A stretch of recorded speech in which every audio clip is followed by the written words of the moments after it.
hello again, everyone. Welcome into this week's edition of Jacket Vision, our weekly look at Oxford Yellow Jacket football. I'm Mickey Shadricks, joined by Oxford head coach Ryan Herring. Coach, last Friday night you opened up region play with an impressive victory over Brewer by a final score of 44-19. Talk about the win and what it was like to get that first region win under your belt.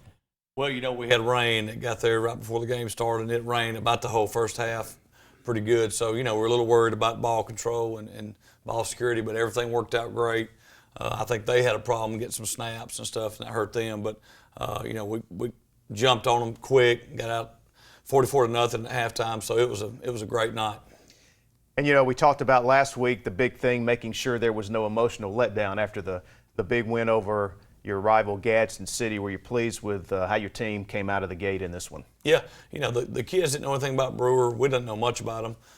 We've never played them, so there wasn't any history there. But I thought the guys really showed a lot of character as far as how they prepared all week and a lot of focus. And, you know, you can't get up every week for like a Gadsden City game, but they did a good job of doing what they had to do to play well Friday night. So I'm real proud of them. It's been an interesting first 3 weeks, kind of a lot of different things you've had to deal with. You've had some weather issues, lightning, lights going out, rain the other night.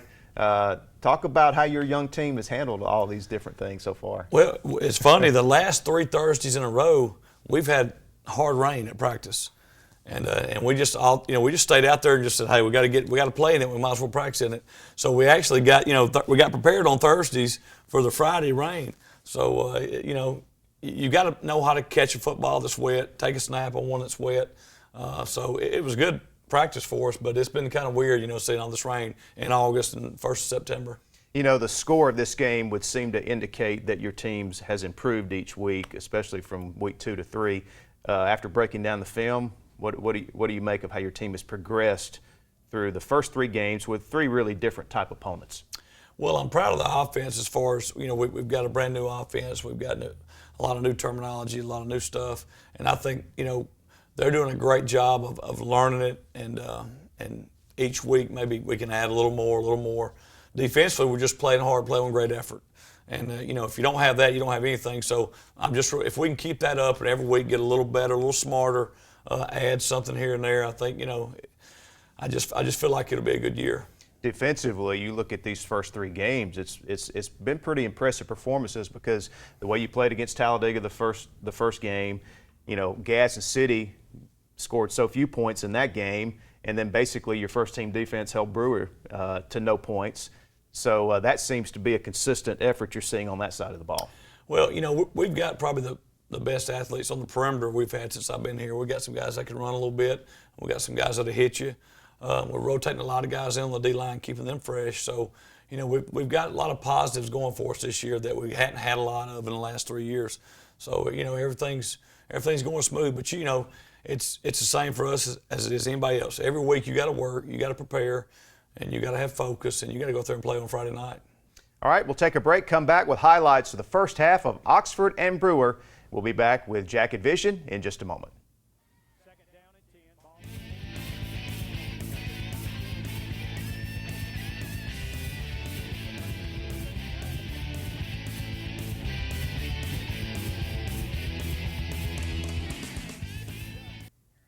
And we're back on Jacket Vision. Head out to Lamar Field. First half highlights of Oxford and Brewer. First region game of the season for the Jackets. And Coach, we find out pretty quick your guys come out of the gates ready to play. Yeah, we start off good with kickoff coverage right there.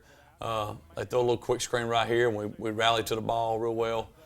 Good job out there setting it by the cornerback right here. Throw a quick speed out to Hareem Averitt. Hareem does a great job. Here we are trying to run a little buck sweep. It's Titus Lindsay. Great second effort right there, and good job blocking downfield by people. Real proud of Titus. Ran the ball hard. Here we are back on defense. Of course, they had this happen a few times. Had some snap issues. I don't know what the deal was. I guess maybe they wasn't used to playing with a wet ball. I don't know, but they had a hard time all night. Here we are running midline, and Abe Peoples, he kind of cuts on the Jets a little bit. He don't cut them on a lot, but when he cuts them on, usually he flies away from everybody. But great job reading it right there by Abe. That puts us up 13-0. Here we are back again with another buck sweep out of the gun, and there's Titus right there. Good job blocking downfield right there. I think that was Jacoby McClendon. just put the guy right on his back. Run a little zone play right here and ends up hitting the seam right there and got about 20 yards. But great job on the offensive line making those holes. Got a buck sweep again right here to Titus. Good job just protecting that ball, running hard right there for the first down. And we go first quarter in 13-0. Right here, we got a fourth down right here. We have an issue with the cadence and snap, and we don't get it. That we got to get that fixed. But they keep having problems with their snaps, so they're in bad yardage situations. And here we are. They punt to Titus, and Titus just takes his thing. We just got a little hold-up call on right here, and he decides he's going to take this all the way right here. So anytime he wants to do that, we want him to do that. But great job by him right there. Here they are. We didn't have to say much on them. We had 2 films on them, but didn't see a whole lot of them. They played some private schools out of Huntsville, so we didn't know what they do different. And they didn't change a whole lot, but I thought we had a speed advantage on them. They were all right there hitting Jacoby. Quick screen right here to Hareem. I think he used a stiff arm, takes to the house. We need those receivers to make plays. And Hareem, he's a senior. Jacoby's a senior. We need those guys to make plays, and they did Friday night. Here we are. There's Brody chasing the quarterback. Him and I think that's Cross Davis. Good job right there by both of those outside linebackers. Here's Abe hitting a little shallow to Connor Sire. Good job by Connor catching the ball and getting some yards after the catch right there. Usually your tight end's going to be open if you can just get him the ball. Here's Abe kind of on a busted play. Anyway, just takes it around the edge right there. Sometimes it's funny how that happens. If you have a mishap in the backfield, it kind of messes up the linebackers and you end up something good happens. We send Kenny Britt right here right before halftime. He gets a safety in the backfield. I told Coach Osmond we need to do that a little more. He makes plays. Up 36-0 right now after that safety, and we got a short field to work with right here. So I think that's Richard Cantrell. I thought Richard was going to go all the way with it. He almost does. Richard's a sophomore. It's going to be a good running back. Here we are. We throw a little speed out to Hareem and just does a great job just making the guy miss and just somehow gets down the field, gets to the end zone, and that's part of the speed advantage we had right there. We took advantage of it. So we go into halftime 44-0, feeling real good about the game. Pitching a shutout so far through 2 quarters. Oxford up 44-0. And Coach, what does it say about your team? We knew coming into this game you were going to be the favorite in this game, and they had struggled early in the season. What does it say about your team to come out and play the way they did in the first half against a team that they should be ahead of at halftime? Yeah, and you can't lie to the kids. The kids, they know when they look at film how good somebody is, and I think they knew we've got more speed, probably more size in that bunch. So, it's a game we should win. The main thing what we preached all week was just doing your job. Don't worry about how good the other team is. We got to get us better. Worry about Oxford. And I thought they did that, and that says a lot about our guys. But to be up 44-0, especially with that rain, I was real happy with that. And I'm sure with some injuries already coming your way early in the season, this is a great opportunity here at halftime. I'm sure you're thinking, let's get some of these young guys in and get them some game experience in the second half. Yeah, we didn't get to do that last year because every game was close or either we were behind trying to fight to keep a game close. And we didn't get a lot of guys playing time last year, some younger guys, some backups. And it was real fun on Friday night for those guys to get in there and get to play. And, they work hard in practice all week long. Mm-hmm. So, when they can get in the game, we want to put them in the game. And we'll see some of those youngsters in the game with our second half highlights coming up after the break. As we go to break, let's listen in to the Oxford High School Marching Band.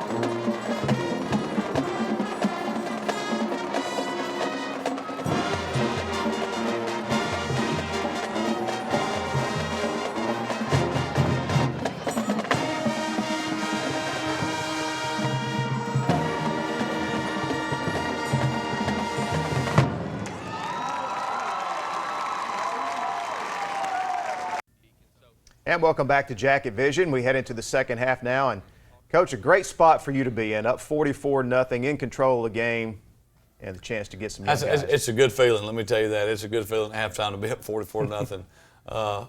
We started off right there. Mod Simmons made a great play behind the line. There's Shane Denman.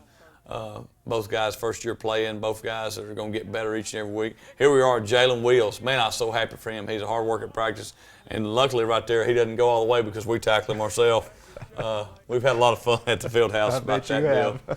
We said we knew Moody could tackle. We just didn't want him to tackle our guys. We fumble right there. They pick it up and run. And I hated to see that. You want to shut out, but also you want these younger guys to play. So that's just how it goes sometimes. They kept their first string in, so we got second, third team guys out there. There's Richard Cantrell again doing a great job. Talked about him earlier. They throw a little quick pass out here. Great job out there on the cornerback right there. And people running to the ball. Here we are right here. They throw a little mesh route, and we just kind of look funny. But boom, come up, make a great tackle right there. We call him Ernie Piles. Henry Piles did a great job right there, great tackle. I think the grass got the guy right there. Trying to get a little pressure on him, and they hit us with a screen. Bad time for pressure. They hit us with a screen right here. Here's Braylon Gadsden, and that makes a tackle right here. Braylon did a great job for us Friday night on kickoff, covering the kicks, made some good tackles. Speed option right here. Good job right here. Great job making the tackle right there. They come back with another screen. I don't know if, let's see who gets him right here. I think Adair ends up getting him, middle linebacker, a couple of guys. But they kind of moving it on us. We just didn't get lined up real well right there. We got to do a better job with our second group of linebackers getting a call and getting us lined up. Speed option right here. Well, I thought we had it for a second. Ben Elliott does a good job right there getting his hands on it. Here we are right here. I thought we had a sack. We lost contained right there, but there's Henderson right there doing a good job. He had about 3 or 4 real good tackles Friday night. Trying to run a quarterback ISO right there. Had a lot of different guys right here getting to play. It was great to see. Had Ren Monroe right there making a tackle. Love Ren. He's a kind of a team favorite. Take some bad angles right there. We'll let them get outside us right there, and they score another touchdown. And this is good learning for some of these guys. It's the first time they've been in this year. So it was good to see them get to play. They made some mistakes, but you got to learn from them somehow. Experience is the best teacher. There's Cantrell again right there. And that'll take us to the end of the game. There you see the final score. Oxford improves to 3-0, 1-0 in region play, 44-19 win over Brewer. And Coach, you talk about a lot of these young players who are players who don't get to play a lot. They have to come to practice every day. They get just as dirty and beat up as your main players do. And these kids really feel a lot more, I think, a part of the team when they get to get on the field and play like they did on Friday night. That's right. I mean, me and you, everybody was a backup at one time, and you want a chance to get out there. No matter what score is, you want to play. And so I'm happy for those guys. They got to get out there and play. And the whole deal is playing. Whether it's you're a starter or not, but everybody wants to play, and it's just good to see everybody get to play. It's good for the team. And region wins, we keep talking about this all season. Every week we talk about this. Region wins are just golden because as you're going through the season week after week and you're looking around at the other teams in your region, even though you focus on the team you're playing, you never really know who's going to be good down the stretch, who's not going to be, and a team that you may beat now may surprise you down the road and be a factor in the region race. So again, every region win is just huge. Yeah, the playoffs, even though it's the first region game, even though it's not a team that you look at as a big rival or a big game, it's still a region win. And those wins mount up. Those wins stack up. And when you get all of a sudden to game 8, game 9, those region wins early make a difference. So, and you never know how people are going to end up. Some people may not be great right now, end up good. Some people may start out fast and slow down. You never know. So it was just a big win. All right, let's take a look at the individual player awards from the win over Brewer. All right, this week the Air Jacket Award goes to Hareem Averitt. Had 2 touchdown catches. Great job by Hareem. Racehorse Award, Titus Lindsay again. Highest grade defensive line, Ben Elliott. I'm glad to see Ben get that award. Ben works his butt off every day. Highest grade offensive line, Josh Thomas. Josh is kind of a verbal leader for us at practice, so I'm glad to see him get that award. Special Teams Award, we got Garrett Davenport, made some great plays on kickoff all night and punt coverage, and Keaton Borelli. Keaton had some great kicks. We missed an extra point early, but then he came back and came in and punted for us. Actually punted the ball left-footed, and he's right-footed. So he showed a lot of skill doing that. We had a lot of fun talking about that. Most hits, we had 3 guys tied for most hits: Kenny Britt, Ahmad Simmons, and Brody Sire. Meanest jacket this week, Brody Sire. You know, Brody might could get that award every week. He may not get it, but he could get it every week because he's that kind of player. Game breaker this week goes to Abe Peoples. Had the touchdown run, some touchdown throws, just did a great job leading the offense. Takeaway, Jalen Wills, who's the one that had the interception. Probably was going to go all the way, but Jaden Moody just didn't feel like it was his time to shine. Hammer award this week, we had 2 guys. Jacoby McClellan had a great peel back block on the guy. And Brody Sire, he had a great hammer and probably had about 3 more that almost could be hammers. Pride award this week, Garrett Davenport and Antoine Fagans. Both those 2 guys in practice all week gave us a great look, great effort. Really appreciate what they did during the week, getting us ready to play. All right, congratulations to all the players for the individual player awards this week. Coming up next, our player spotlight, a player very important to the Oxford defense, the Oxford team overall. Kenny Britt. We'll profile him next when Jacket Vision continues.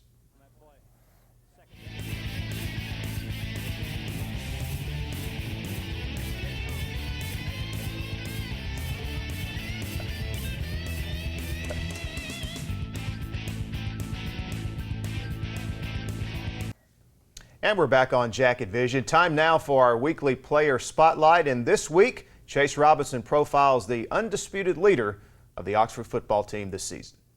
The Oxford Yellow Jackets have a special player on the field at linebacker this season in senior Kenny Britt. Heading into his senior year, Britt has already impressed college coaches from all over. Auburn, Georgia, Stanford, Ole Miss, Florida, Mississippi State, Tennessee, Clemson. I mean, the whole ACC except Arkansas, Missouri, and Kentucky. I got some Michigan offer. I got about 33 or 34. Britt has been starting since 10th grade and has been working to get to the next level ever since. He knows what it takes on and off the field to be able to play on Saturdays. The next level, I mean, first it starts off in the classroom. And you got to have good grades, and then on the field, taking care of your job and playing fast and being elusive on the field, you know, being a threat to each and every opponent. You always got to push yourself. It's mental toughness in the weight room. Your mind will tell you a lot of things that you can't do, but your body, your body can do it. So in the weight room, you always have to work for the next level. Don't be average every day. You know, work to get better and work to compete. With this season being his final at Oxford, he really wanted to step up and be a leader so his team could reach their potential. I'm holding everybody accountable for their job.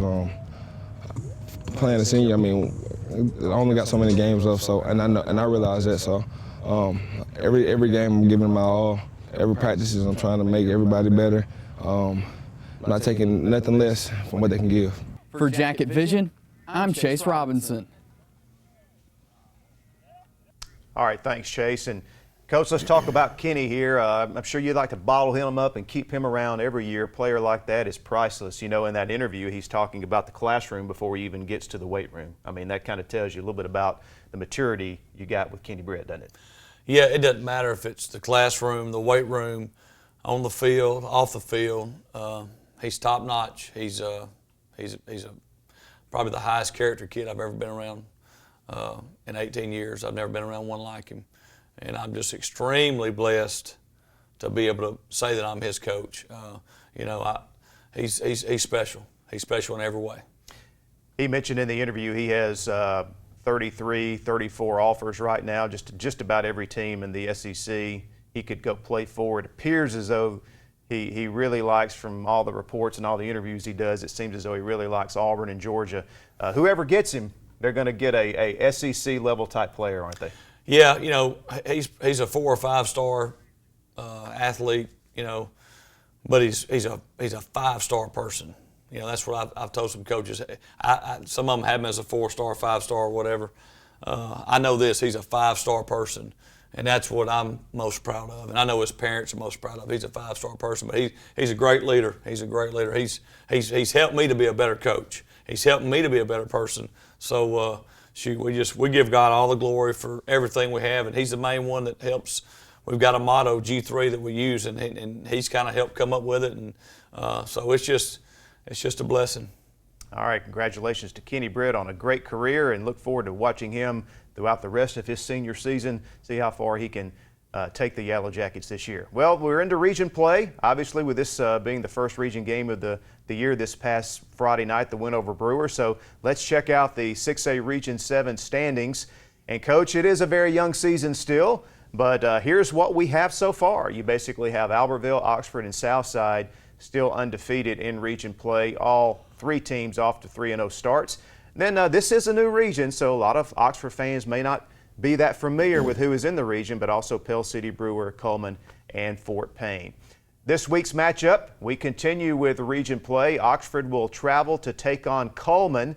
And interesting, Coach, did a little research on this. This is the first ever meeting between Oxford and Coleman. So you not only get to have another region game, get to be a part of Oxford football history this Friday night. That's right. That's right. I can't wait.